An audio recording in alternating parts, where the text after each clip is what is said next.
করে তাদের জন্য রয়েছে আলোকিত জীবন গঠন করার তৌফিক দান করুন।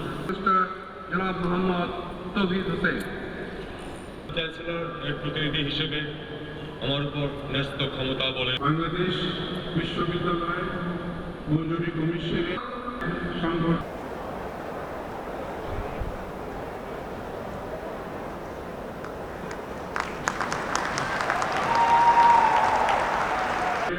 উৎসাহ এবং অনুপ্রেরণা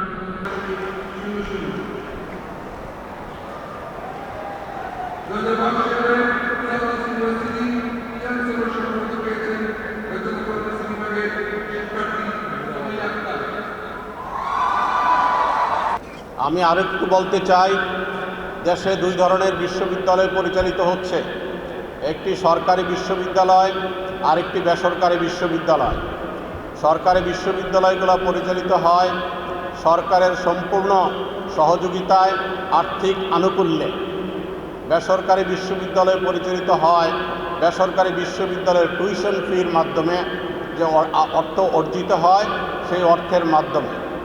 যদি যথাযথ সংখ্যক ছাত্রছাত্রী না থাকে তাহলে পরে এই অর্থের যে সংকট হয় সেটা যারা প্রমোটর থাকে, পরিচালকবৃন্দ থাকে, বোর্ড অফ ট্রাস্টিজের, তাদেরকে সেটা যোগান দিতে হয় অথবা ব্যাংক থেকে লোন করতে হয়। আমরা আমাদের বিশ্ববিদ্যালয় পরিচালনা করে আসছি আমাদের নিজস্ব তহবিল থেকে, সরকার থেকে কোনো ধরনের কোনো আর্থিক সহযোগিতা কোনো বেসরকারি বিশ্ববিদ্যালয়ও পায় না, আমরাও পাই না। সাউথ ইস্ট বিশ্ববিদ্যালয় বেসরকারি বিশ্ববিদ্যালয় সম্পর্কে মানুষের মধ্যে কিছু বিরূপ ধারণা পোষণ করে যে বিশ্ববিদ্যালয়গুলো লাভের প্রতিষ্ঠান, বিশ্ববিদ্যালয়গুলো লুটপাটের একটি জায়গা।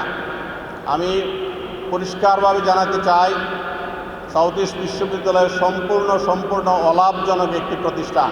স্নাতক সমাপ্তির এই মুহূর্তটি শুধুমাত্র একটি ডিগ্রি অর্জনের নয়, বরং এটি একটি নতুন অধ্যায়ের সূচনা। সমাবর্তনের স্বর্ণপদক প্রাপ্তদের আমি বিশেষ অভিনন্দন জানাই সকল গ্র্যাজুয়েটদের। এটি নিঃসন্দেহে কঠোর পরিশ্রম, ধৈর্য এবং আত্মনিয়োগের ফসল। তবে মনে রাখবেন, কেবলমাত্র পুরস্কারই নয়, প্রকৃত অর্জন হচ্ছে জ্ঞান ও অভিজ্ঞতার যথাযথ প্রয়োগ। আমি ছাত্র ও তরুণ সমাজকে অভিনন্দন দিচ্ছি দেশে একটি যুগান্তকারী পরিবর্তন আনয়নের জন্য। এই পরিবর্তন আপনাদের প্রজন্মের জন্য অপার সম্ভাবনার দ্বার উন্মোচন করেছে।